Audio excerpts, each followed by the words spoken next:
Cine con todo.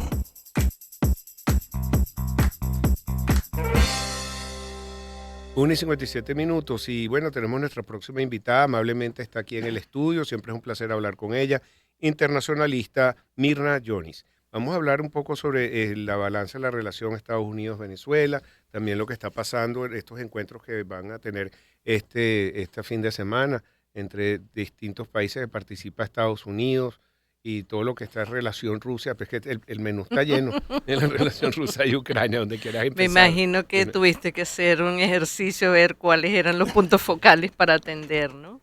Pero estaba viendo que había la intervención previa sobre la relación Trinidad-Venezuela, que aunque en ese caso era el petrolero que estabas comentando, sin duda hay una dimensión política y geopolítica en estos movimientos, digamos, esas son consecuencias de alguna manera de lo que es la tensión política derivada del despliegue militar de Estados Unidos en el Caribe y que sin duda ha dado pie para múltiples interpretaciones, sobre todo en la medida en que van evolucionando los días y se están viendo distintas acciones militares que no son solamente las de lucha contra el narcotráfico, que se escudan tras la captura de barcos, de algunas pequeñas naves, etcétera, sino que cada vez se ven algunos otros anuncios y algunas otras operaciones, seguramente las que no conocemos y que están encubiertas, porque sin duda para el ciudadano común, aún para especialistas como nosotros en el de los medios o relaciones internacionales, no tenemos información de cuáles puedan ser esas otras operaciones militares, ¿no? Sin duda que hay una presencia física y eso es un dato significativo, el hecho de que haya un movimiento de, digamos, de buques de guerra que ya no están tan lejanos, sino que están justamente ni siquiera en las aguas territoriales de Trinidad y Tobago, sino que está atracada un buque que me imagino que no es solamente el buque, sino algunas otras algunas otras naves pequeñas que forman parte de esa flotilla y que no podemos decir que están tan en las afueras de las aguas territoriales, porque recordemos que Trinidad y Tobago y Venezuela tienen una cercanía geográfica muy importante y en donde la separación de un mar territorial no responde a 12 millas náuticas ni nada por el estilo, porque son muy cercanas las costas, ¿no? Por lo tanto, lo que es percibido como una amenaza, que no es simplemente para Nicolás Maduro y todo lo que ha sido el dispositivo de defensa que se ha armado en el caso venezolano, sino inclusive para la propia Trinidad, porque acá lo vemos solo desde el punto de vista bilateral, ¿verdad? Pero en la propia Trinidad hay todo un debate desde hace un par de semanas en la cual también la señora Persó se está viendo en serios problemas. Tengo que ir a una pausa. Cuando regresemos, por favor, vamos a enfocarnos en ese tema y la personalidad de la presidenta de Trinidad, que llegó como... Presidente y primer ministro. Realmente es la primer ministro la que está... Sí, para que me cuentes un poco, porque llegó como de buenos acuerdos y siempre de paz entre Venezuela y Trinidad, a pesar de cosas que han pasado. Esto está poniendo la situación en tensión. Exacto. 2 de la tarde, ya regresamos. Encuentro de generaciones. Éxitos. Caracas, Valencia, Maracay, Puerto La Cruz, Puerto Ordaz, Barquisimeto, El Vigía, Mérida, Táchira, Margarita, Maracaibo, Maturín. Guarenas, Guatire. Éxitos. Sonidos en primera fila.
Encuentro de generaciones.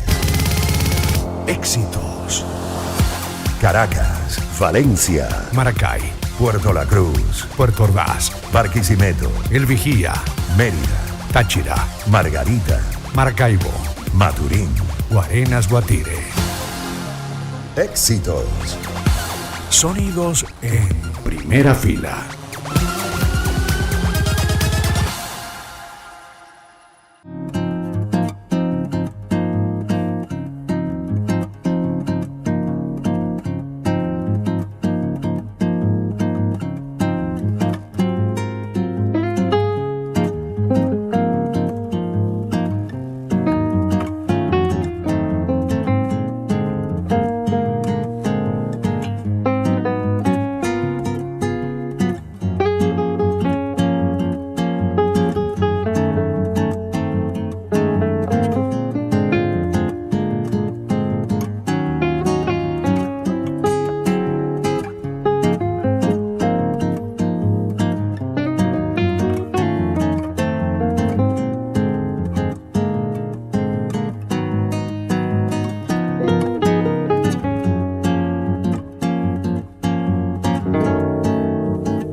Encuentro de generaciones.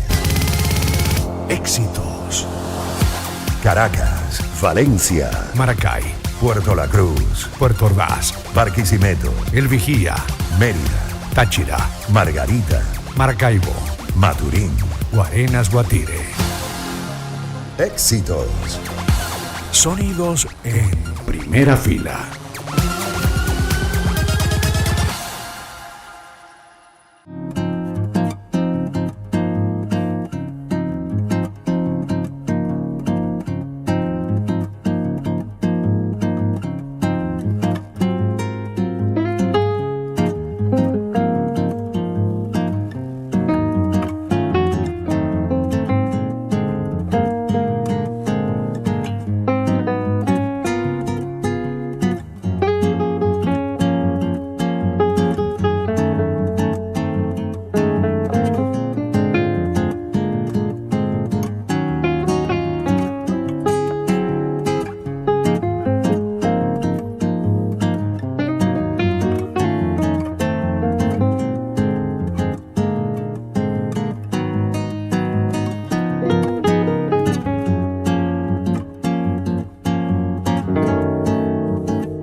Internacionales. Pensini, con todo.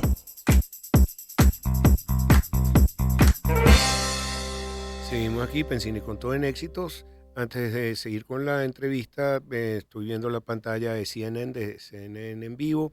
Hay un reportaje de Santiago de Cuba en Cuba. Dicen que miles están evacuando la isla por el huracán Melissa. También dicen que tienen más de 7 muertos y que Melissa es uno de los huracanes más poderosos que han tenido. Ya está en Jamaica y pasó República Dominicana, Haití. Vamos a ver qué va a pasar. Y bueno, Cuba siempre sufre muchísimo con estos huracanes. Quizás es la isla que más sufre. Bueno, mira, tenemos aquí a Mirna Joris, internacionalista, continuando la entrevista. Estábamos hablando de la primera ministra de lo que es Trinidad, Kamala Persia Pisensan, y ella ha entrado en su gobierno con pie izquierdo y no sé, ganó con pocos votos y no sé cómo será la situación en Trinidad en este momento con ese portaaviones adelante. Si nos puedes ilustrar un poco, por favor. Sí, tiene poco tiempo en el cargo y si algo ha sido como un punto de fricción desde el punto de vista de política interna, es esa cercanía con lo que fue la solicitud de Donald Trump para tener ejercicios conjuntos y que después se convirtió en lo que es la operación actual y que a medida que pasa el tiempo se ha visto que la operación actual no es simplemente en aguas externas y en la región del Caribe, sino que ahora están en una presencia de buques y aeronaves, porque muchos de esos buques tienen también entre helicópteros, aviones, etcétera, que están haciendo supuestamente suministros y algunos ejercicios binacionales. Entonces, eso de alguna manera altera el equilibrio de lo que es la propia política interna de Trinidad y Tobago. Es decir, no solamente estamos frente a un tema geopolítico de si está la relación con Venezuela, si es la cercanía, y además de eso, el tema de Guyana, que no se menciona mucho, pero que también está ahí latente, sino que es un problema de política interna fuerte para el caso de Trinidad y Tobago, al punto que la primera ministra ha sido citada en varias ocasiones para que pueda dar alguna rendición de cuentas o declaración en el Parlamento trinitobaguense y ha sido pospuesto en distintas ocasiones. De hecho, digamos, la fuerza que estuvo antes en el gobierno y que eran candidatos para tomar también el cargo, pues han sido muy consistentes en denunciar que, aunque no estén de acuerdo, ella debe presentar un informe, debe presentar cuentas, porque aunque tiene potestades, los efectos que puedan tener las decisiones que se tomen como primer ministro, pues van a ser muy lamentables. Y una de esas, que no quiero decir que a lo mejor sea la más importante, pero una de esas tiene que ver con que es el único punto disidente, llamémoslo así, dentro de la CARICOM, que ha asumido una posición de mantener la zona de paz, de que no hubiese presencia militar, de que hay que buscar la mayor fuente digamos, de solución pacífica de controversias, y esta actitud de la señora Persaud de tener esa alianza, de aceptar la presencia de fuerzas norteamericanas, inclusive no solamente en agua, sino ya en un puerto del territorio trinitobaguense, pues sin duda está generando una división bastante importante en la región. Por lo menos para la CARICOM, que ha tenido esa posición, digamos, de mantener el Caribe como una zona de paz, y que sin duda la operación de los Estados Unidos no ha sido la más afortunada para buscar ese régimen, llamémoslo así. Bueno, estábamos hablando también de que Venezuela ha tenido distintos... están decidiendo con la gente de lo que es Guyana y la explotación del petróleo allá. Una compañía como Exxon, que tuvo que unirse a Chevron, a pesar de que son dos compañías americanas, estadounidenses, y no tendrá esto como un segundo sentido, que ellos también están cuidando, porque muchos de ese petróleo que están explotando está cerca de territorio venezolano, aguas territoriales. Sin duda que el tema bilateral es como digamos, el de mayor peso en este momento, ¿verdad? Pero aún con las pocas experiencias técnicas que yo pueda tener de todo lo que son las cuencas allí, el proyecto de alguna manera ha involucrado también la posibilidad que Surinam en alguna forma participara por algunas cosas que hay en la costa de ese Atlántico norte y suramericano, y en el caso de Guyana específicamente. Pero recordemos que el tema de Guyana pasa también por el tema del Esequibo. Entonces hay una situación compleja que en este momento la mayor visibilidad es bilateral entre lo que es Venezuela, Trinidad, Tobago, por la presencia de los buques y de toda la estrategia militar de los Estados Unidos, pero no nos debemos olvidar que hay otros países involucrados, y tal como tú lo has señalado, hay otros intereses económicos, porque las empresas transnacionales que han sido expulsadas de Venezuela de alguna manera en ese desplazamiento del mercado y de la presencia de esas inversiones se fueron a Guyana, se fueron a Trinidad y se fueron a Surinam. Y mucho más cuando se está hablando de esas, digamos, explotaciones petroleras en ese norte del Atlántico. Bueno, tú me estás hablando del autoritarismo de esta primer ministro. De la primer ministra. De Trinidad, pero como que está de moda eso. Fíjate que en Estados Unidos el presidente decidió tumbar un área, un ala completo, que era el Jardín de las Rosas de Jackie Kennedy, para hacer un ballroom, uno más, y es desproporcionado el tamaño. Y cuando le reclaman, y se lo reclaman a la vocera, dice, ay, esto aquí varios presidentes han hecho lo mismo, y sacó unas fotos históricas, pero contestó con rabia. Bueno, yo creo que el estilo de, vamos a decirle, de desplantes, por no llamarlos de algunas otras maneras, está presente en distintos presidentes. Sino simplemente, y cuando decimos presidentes, presidencias, porque ahí no estaba respondiendo Donald Trump, estaba responde la jefe de prensa, responde la que da las declaraciones, es decir, es un estilo particular, y en algunos países latinoamericanos, así como algunos países europeos también lo vemos, ¿no? Es como esa tendencia que el poder tiene unas características distintas, ¿no? Y que la conciliación, o eso que en algún momento se llamaba el pluralismo y las democracias, como que cada vez está más neutralizado. Sin embargo, las críticas están allí, y la presión de lo que es la presencia de ese estilo de hacer y deshacer, más allá de las competencias que se tienen, pues en algún momento hacen crisis, ¿no? Y quizás de alguna manera se plantea el tiempo para el caso de Trump, que pueda estar haciendo todo esto como en esa ola de la primera etapa de su gobierno, esperando también unas nuevas elecciones a ver si refuerza su presencia o su participación parlamentaria y que le permita hacer muchísimas otras cosas.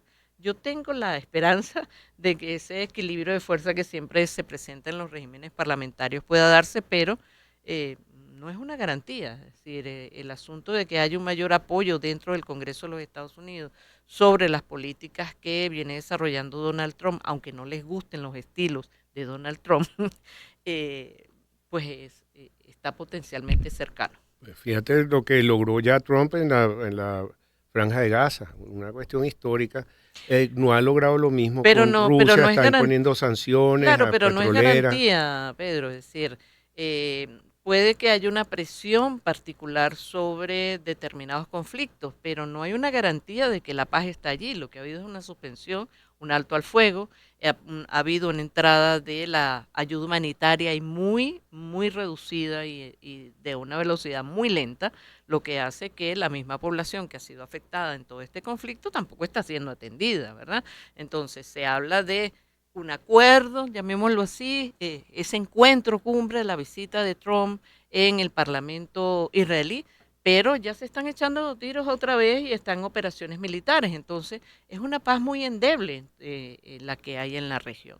Y lo mismo pudiéramos decir lo que está ocurriendo en Ucrania, es decir, son como bajones porque hay otros intereses, hay otras presencias, y aunque uno aspiraría a que hubiese elemento de paz, las circunstancias o el contexto no permiten hablar de una paz, ni siquiera de un alto al fuego estable en el caso del tema de Israel en Palestina, o de un alto al fuego en lo que son las operaciones en Ucrania y en las vecindades que han sido ocupadas por Rusia. Y así seguimos hablando de estos conflictos estratégicos. Claro, ¿no? ahora lo que uno teme siempre es que escale lo de Rusia y Ucrania, porque no se Sin duda. resuelve y están amenazando que van a atacar bases de la OTAN. Entonces, ¿cómo quedaría eso? Y no hay ningún acuerdo de paz, no hay ningún tipo Sí, de arreglo. así como ocurre en el contexto, lo podemos ver, tiene sus manifestaciones en América Latina y el Caribe, tanto en la presencia pero también otros conflictos locales. Sin duda que digamos, algunos pueden llamarlo autoritarismo, pero esa tendencia a una reducción cada vez más de los mecanismos de articulación y de cooperación se reducen.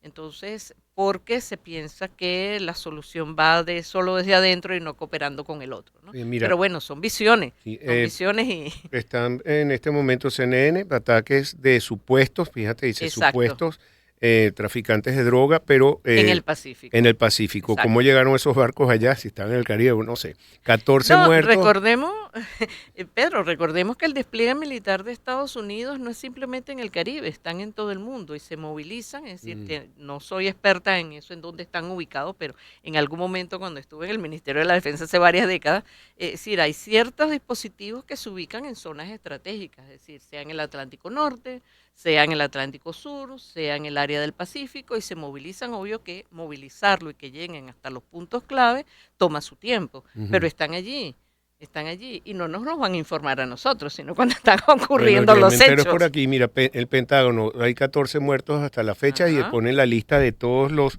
US strikes, todos los que han impactado los Exacto. Estados Unidos. Dice que hay un sobreviviente, pero lo raro es que uno No sabe ni dónde están, ni cómo, ni en qué condiciones. no sabe, no tienen nombre, apellidos, dolientes, familia y sobre Exactamente. todo que si tú Y sabes... esas son las otras cuentas que se están pidiendo. En el caso de Trinidad y Tobago, que están pidiendo cuentas sobre los fallecidos o no fallecidos en cada uno de esos ataques, por ejemplo, o alguna de las demandas que también se dice que se generan en Colombia. Lo que pasa es que recibimos pocas informaciones de ese tipo también para saber qué tan álgido se pone el clima en estos países con el tema de la operación de Estados Unidos en el Caribe. Está bien, bueno, Mirna, muchísimas gracias por estar con nosotros. Te llamo pronto. Ojalá Gracias. se resuelvan muchos problemas en el mundo. Uno lo que aspira es que baje la intensidad y que se pudieran realizar otras actividades, pero bueno, Claro que sí. no siempre es así. Mirna Lloris, internacionalista, sobre el balance de la relación entre Estados Unidos y Venezuela. Vamos a escuchar a Rio Speedwagon con Take It on the Run.